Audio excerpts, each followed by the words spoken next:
everyone, welcome to Storytime. I'm Michelle from StoriesbyShelley. Hi! It's so nice to see you, Storytime friends. So, remember I asked you to vote what was going to be our book for our next Read Aloud bookshelf session? Look what you chose! The Chalk Giraffe.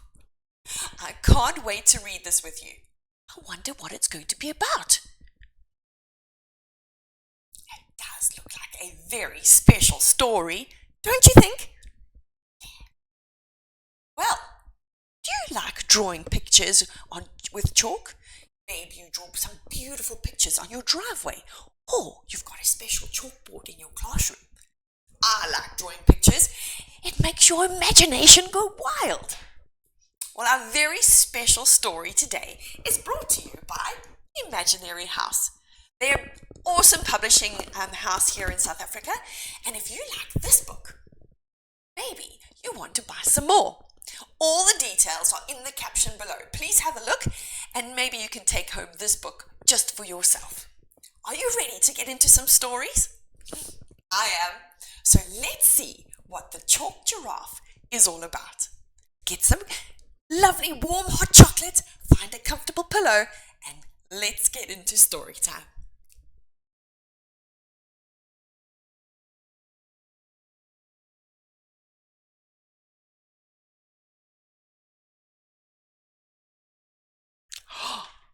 Oh, welcome to story time.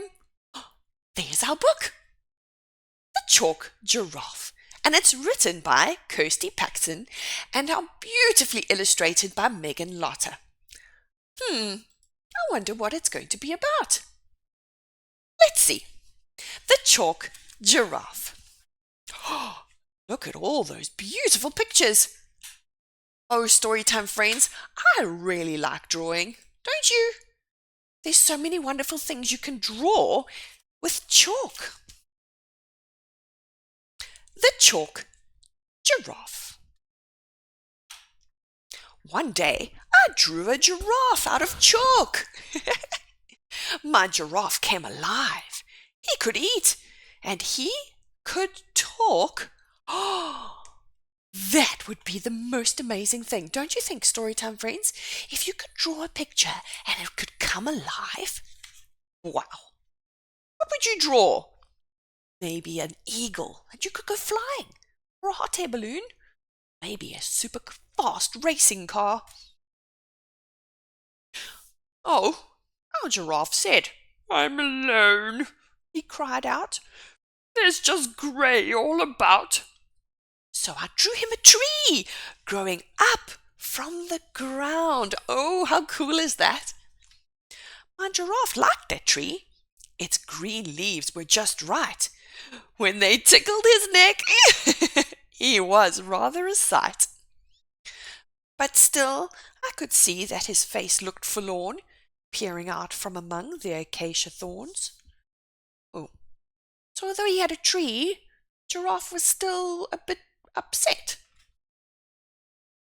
And he would not laugh. No, instead he just said, "I'm tired.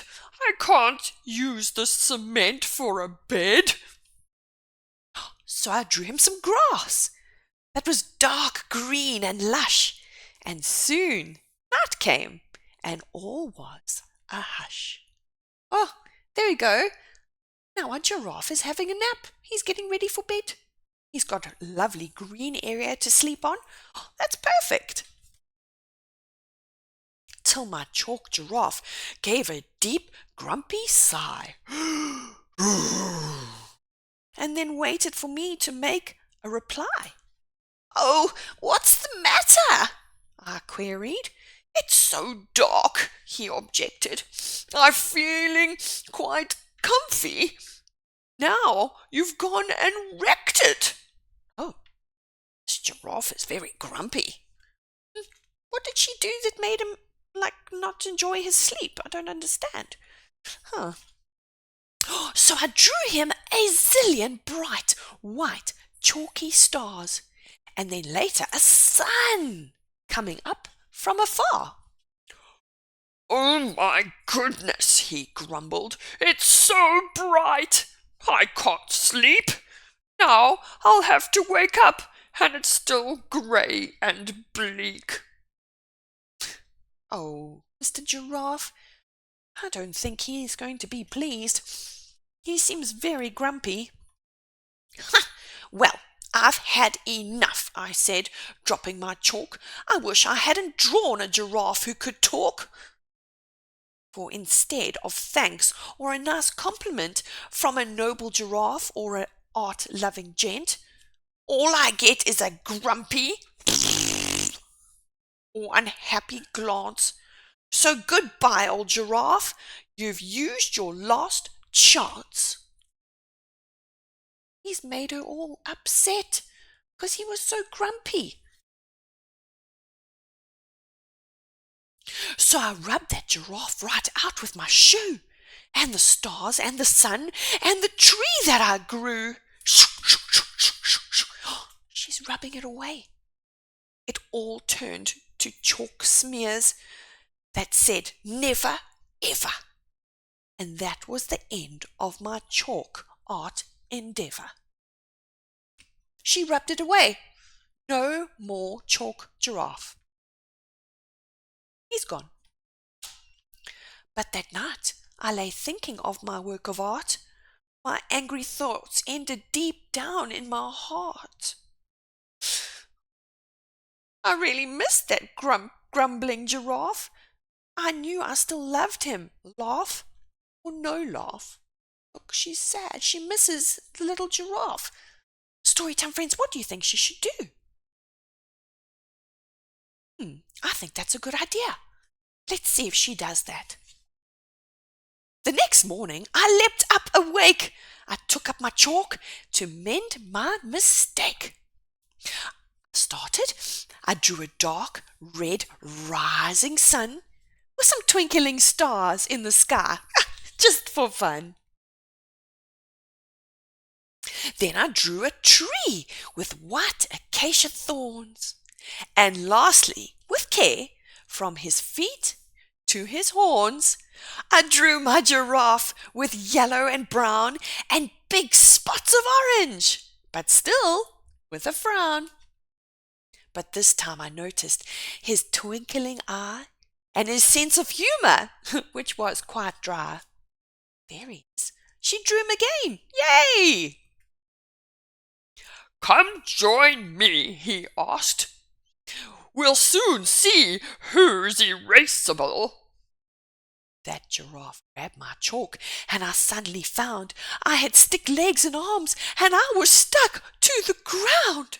The giraffe drew her as a picture. "Come," said my giraffe, "and look down from up here.